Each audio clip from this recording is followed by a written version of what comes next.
Merry Christmas everyone. So the Albany Hermes has been released into the game today by Rockstar, so there's your Christmas present from them. And we also have the Vapid Hustler as well, which is another unreleased muscle car, which will be released by Rockstar at some point.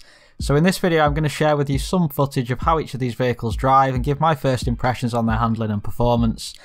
Please note this is not full testing with lap times etc. I've literally just done 5 laps with each car to get a feel for them, and I'm going to share my opinion with you based on that. We're going to start with the Hermes.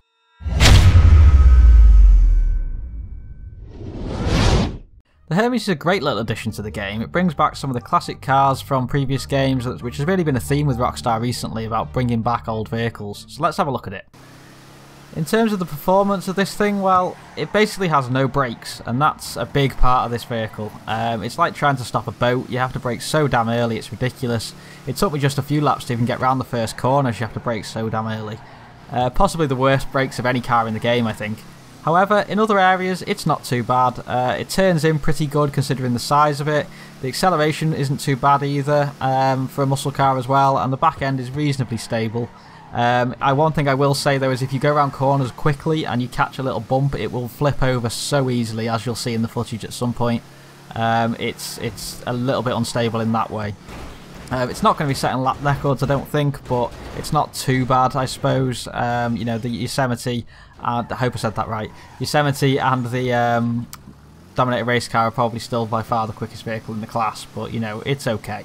And finally, from the muscle cars class, we've got the Vapid Hustler, a little hot rod style car. As you'd expect with a car like this, it's clearly not going to be anywhere near top pace, and that becomes apparent as we drive it straight away. It is, however, not too bad for what it is. The overall balance and handling of the car isn't too bad. It's got a nice sound to it at least.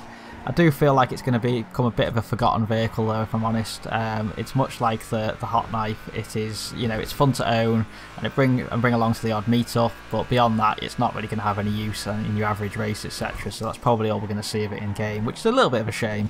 It's still a nice addition though for people who just like to collect these sort of cars.